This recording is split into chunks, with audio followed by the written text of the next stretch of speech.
C'est donc un club de réflexion, c'est ça, surtout penser l'économie perpignanaise. L'économie et la vie perpignanaise, la vie de la ville perpignanaise, c'est en effet penser l'économie, un projet de ville pour Perpignan.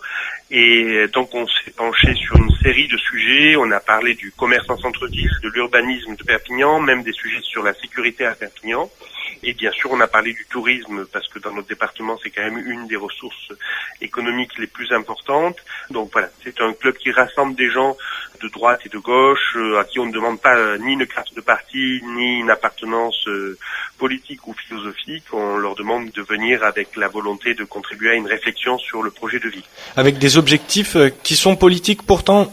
Avec des objectifs qui sont politiques, j'espère, au sens noble, c'est-à-dire c'est d'envisager une ville en 2020 qui serait un peu, au fond, la ville dont on rêve quand on est perpignanais, et donc ça signifie se donner les moyens de ce rêve, et pour se donner les moyens de ce rêve, et savoir quelle clé, quel projet, quel budget solliciter, et c'est un peu cet ensemble de réflexions. Donc c'est politique parce que c'est un projet qui passe par la discussion entre personnes, et donc ça aussi, c'est l'essence même de l'Agora.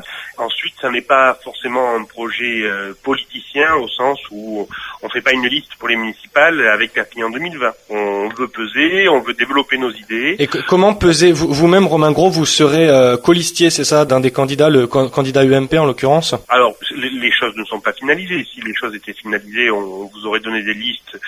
Mais a priori, oui, je soutiendrai en tous les cas la candidature de Jean-Marc Pujol sur Perpignan. Alors, comment peser? Comment peser sur le projet? Peser aussi en amenant du sang neuf, en amenant des gens et des hommes et des femmes qui veulent s'impliquer en politique, qui sont souvent des gens qui ne sont pas issus du monde politique, mais qui sont issus plutôt de la société civile.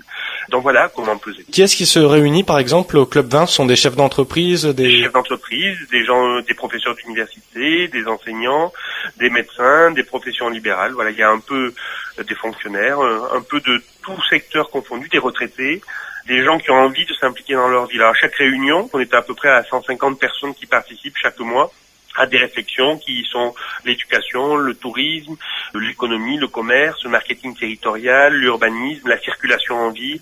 En gros, dans quelle direction est-ce qu'on va? Qu'est-ce qu'il faudrait, selon vous, à Perpignan pour faire face à une situation qui est pas forcément facile, économiquement en tout cas? La situation économique, elle n'est facile pour personne dans le monde, d'abord, en Europe ensuite, et en France en particulier. Donc, c'est vrai que Perpignan, une grande partie de la solution passe par des solutions d'abord pour la France, pour l'Europe et pour le monde. Il ne faut pas que nous rêvions d'une solution perpignanaise. Elle passera forcément par un mélange de choses, et notamment on a des charges sociales qui sont très importantes, un temps de travail qui est peut-être insuffisant. On a une série de diagnostics sur la compétitivité française qui influent bien sûr sur Perpignan. Par contre, sur Perpignan même, je pense qu'on a un certain nombre de points sur lesquels on doit pouvoir agir parce que c'est des points spécifiques et particuliers à Perpignan. Quand on regarde son économie, le tourisme est une des mannes les plus importantes, mais pourtant, c'est un des secteurs que l'on vit souvent comme un secteur accessoire à d'autres activités considérées comme principales. On doit faire un progrès de professionnalisation, mais c'est pas l'essentiel. L'essentiel, c'est qu'il y a une vraie marge de progression. Prenez la dépense moyenne par touriste qui vient dans le département des Pyrénées-Orientales, on est à 42 € par jour. Si vous la comparez à celle qui est faite à Avignon, vous êtes à 84 €. Ça veut dire qu'il faut aller chercher, il faut favoriser la dépense dans notre département. Pour ça, il faut peut-être monter en gamme dans un certain nombre de sujets. Il faut favoriser également le tourisme hors saison. On vit embolisé sur une saison, c'est celle de l'été. Mais on peut imaginer qu'il y ait du hors-saison, qu'il y ait même pendant la saison la volonté d'attirer des touristes, peut-être pour le patrimoine de Perpignan. Vous vous rendez compte que, par exemple, je crois qu'il y a 3 millions de touristes qui viennent sur notre côte catalane, et il y a 500 000 touristes sur Perpignan pendant cette période-là. Il y a peut-être la possibilité de développer le tourisme à Perpignan, de développer le passage à Perpignan. Ça passera par des investissements publics alors, des infrastructures? Ça peut passer par des infrastructures publiques, vous avez raison. Ça peut passer par exemple par des offres muséales revues, popularisées. Ça peut passer par une série de points qui concernent la dépense publique. Ça peut passer également par la volonté que la structure publique et que la collectivité publique peut insuffler, notamment par la coordination. Ça peut passer également par une concertation pour aller chercher du client. On a envie de conquérir le marché néerlandais, par exemple, de favoriser la venue de néerlandais dans notre département. Une des solutions peut-être les plus pratiques, c'est d'aller à Amsterdam et de voir les agences de voyage d'Amsterdam, c'est les voir, leur expliquer quelle est notre offre, quelle révéler la richesse de notre patrimoine. C'est du marketing territorial, c'est ça, pardon de vous couper?